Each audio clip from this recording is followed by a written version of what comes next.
Hello बच्चों, let's read the question. Here question given is statement 1.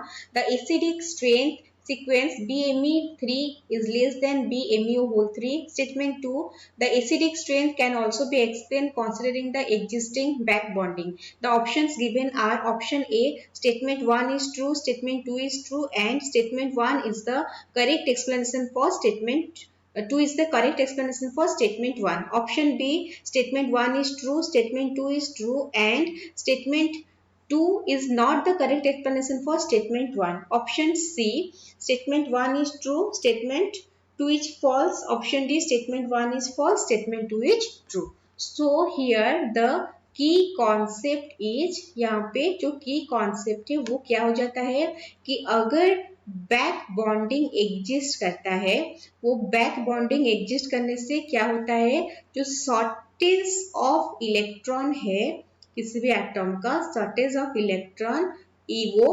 Compensate हो जाता है. ठीक है, shortage of electron is compensated. Shortage of electron compensate होने से जो क्या होता है, हमारा जो release of H plus ion becomes easy. H plus ion जो है वो इजीली रिलीज हो जाता है.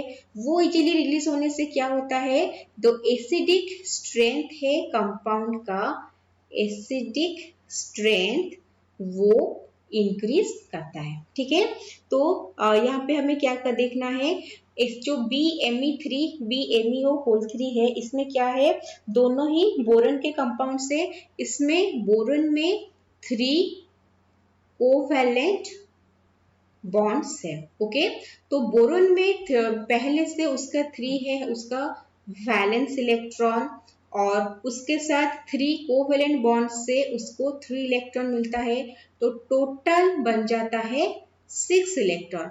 तो उसका जो ऑक्टेट है वो कंप्लीट नहीं होता. इसके वजह से वो एक्ट करता है एज लुईस एसिड.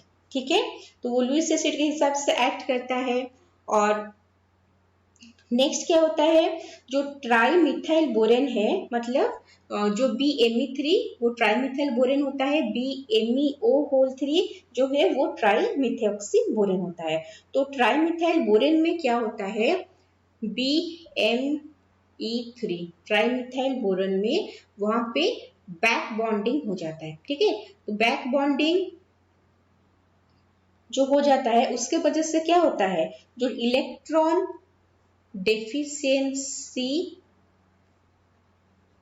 इन बोरॉन, बोरॉन में जो इलेक्ट्रॉन डेफिशिएंसी रहता है वो सप्रेस हो जाता है. ठीक है, इससे क्या होता है, रिलीज ऑफ H प्लस वो इजी हो जाता है, और इसके वजह से ये जो कंपाउंड है वो एसिडिक नेचर का बन जाता है.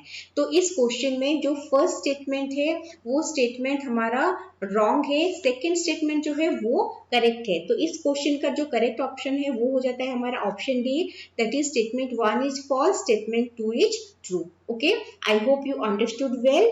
Best of luck.